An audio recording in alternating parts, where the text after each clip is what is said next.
as far as the PNG National Party is concerned, your priorities are economic development, revenue generation, an effective and responding public service that is today almost non-existent, and inclusive social development, health, education, welfare, public welfare improvement, and gender equality. These are your priorities then. Our priority is in revenue generation. That's fundamental. It's like the common denominator to everything else. It sits above it. You have to firstly talk about how you can maximize revenue generation in this country in a very frank and serious way. And you look at firstly your low-hanging fruits. You can't talk about manufacturing because manufacturing is not there. You can't talk about generating revenue through intellectual property. That's not there. You cannot talk about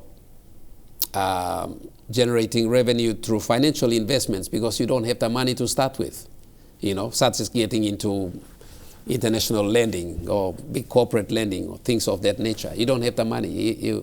You're a net consumer of finance rather than a giver of finance. So we got to look at the things that are practical and feasible from our standpoint as a developing nation without a manufacturing base and without any other base that I've just briefly talked about. What we have in abundance, and God has blessed us, is our natural resources. That's our starting point. The other areas we can work on in tandem, but at as a lower priority.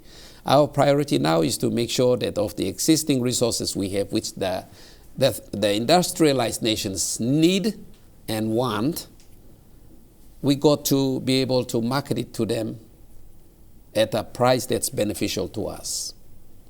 That's the only thing we have that's capable of sale and bringing us back export revenue. So we've got to be focusing our attention on mining.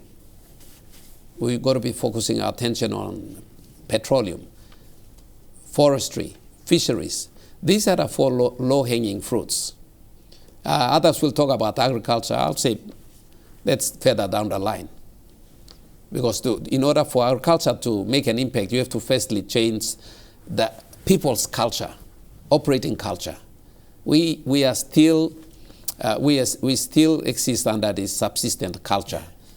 So the culture of producing excess for commercial purposes is slowly beginning to be recognized. So it's generational. It will come over time. So you have to understand that. So you give it its own space in the priority levels. But what is easily achievable is in these four areas: mining, petroleum, forestry, fisheries. You got to focus on that. Those are the lowest hanging fruits. Okay. All right. Well, let's take petroleum then, that you are the minister of currently, and you've looked at some reforms you were talking about earlier on. Just get us through that. I formed this view back in 2012 when I became a member. I realized that we got to focus on the rate of return to the country on the harvesting of our natural resources. So, and in order to do that, you need to have some operating vehicles.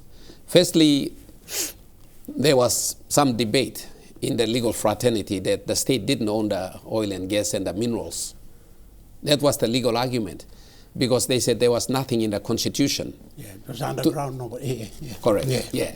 So some senior lawyers, like the late Peter Donige, they seriously argued the case. And so luckily for the state, the matters never went to court on the substantive questions.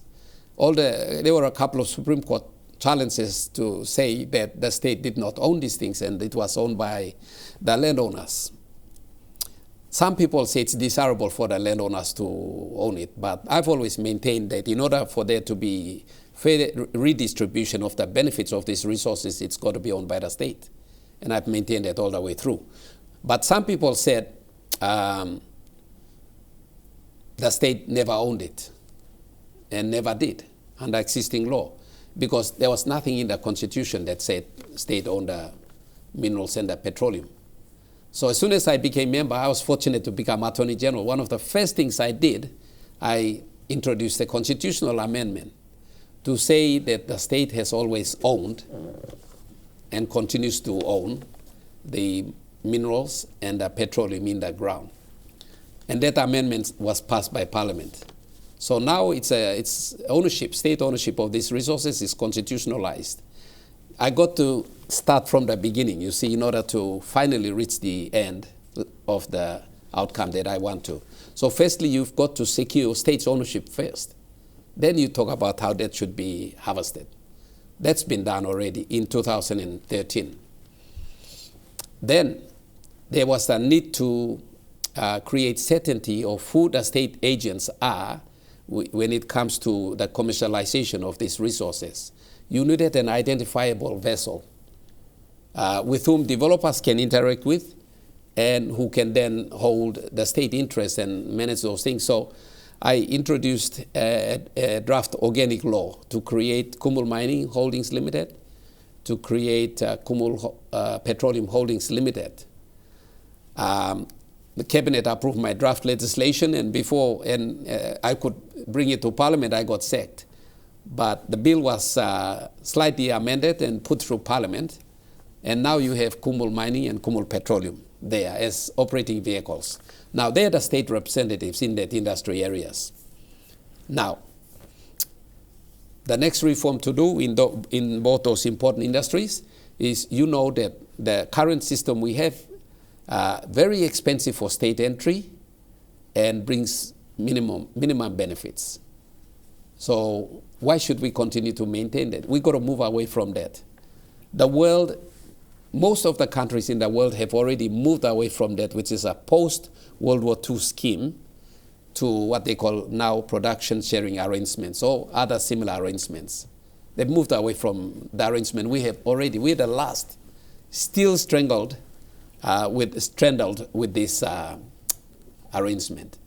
So my draft legislation, my draft organic law on production sharing for both minerals and petroleum, approved by NEC, put on parliamentary notice paper, but never debated and voted upon because we had opposition from certain members of Parliament. So because the end of the term of this Parliament was also approaching, sure. We could not manage it through, so it's there in abeyance. Tell us a little bit about production sharing. What do you mean by that? We share how we extract the resources with overseas people ourselves. Production sharing, just describe that a little bit.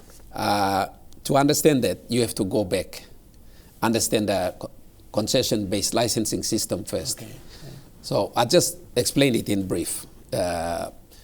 In this system, concession, you own it in the books, the state owns it, then it gives a license and signs a development agreement with the developer, developer on this side, state here, we sign an agreement. In that agreement, the law says your ownership moves from you, the state, to the developer, FOC, free of charge.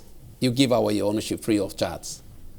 And then you buy shares into it when it is developed. There you are. Okay. See, and you give it away free, but tomorrow, after the day of the conclusion of your sale to transfer of ownership to them, they acquire the right to sell back to you. Wow. You give free, they sell back to you. And then we go overseas to get loans to buy those shares. There you are. There you are. It's all visible. You can see it.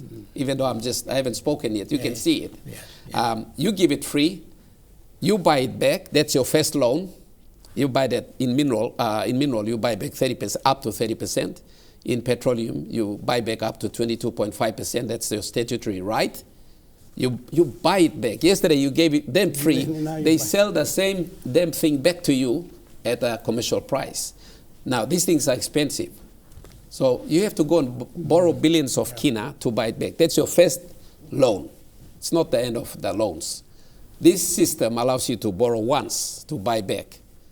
Then the second phase of borrowing is when this consortium goes into construction phase. The cost of building the project, it's costed. You have to pay 22.5%. If you didn't have the money, you borrow 22.5% value of the cost of construction. That's your second loan. So you gave away free. Now, one thing wrong about this giving it free is you give them free. They sell back 22.5% back to you, but they still hold 77.5% in their hands, you see.